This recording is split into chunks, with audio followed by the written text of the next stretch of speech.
Pas vrasjes tragjike të gjyqtarit të apelit Astrid Kalaja, sistemi po përballet me një val incidentesh që paralajmërojnë një normalizim të dhunës në institucionet e drejtësisë. Ngjarja që tronditi opinionin publik duket se po hap një valë zemërate edhe për shkak të klimës së krijuar ndaj sistemit të drejtësisë, duke tentuar të krijohet ideja e vetgjyqësisë si diçka normale dhe të nevojshme.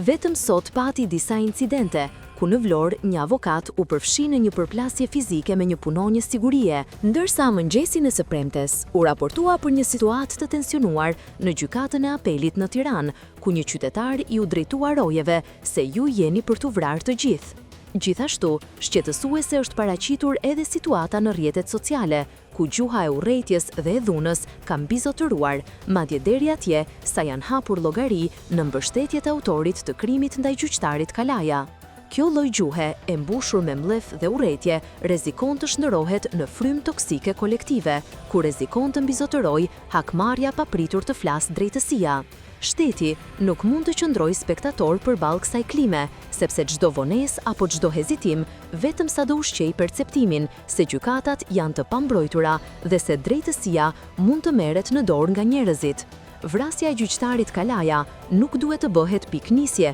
për më shumë dhunë, por për reflektim të thellë institucional. Shkalla e agresivitetit që po shfaqet në gjykata është pasojë e mungesës së respektit ndaj ligjit, e krizës së besimit në drejtësi dhe e dështimit të politikës për të komunikuar se dhuna nuk është zgjidhje. Nëse sot lejohet që pas një tragjedie të tillë të rritet fryma e vetgjyqësisë, nesër do të jetë e pamundur të flasim për rend, drejtësi apo shtet, sepse nuk do të ketë më gjyqtar që vriten në sallë, por një shoqëri që vret drejtësinë me duart e veta.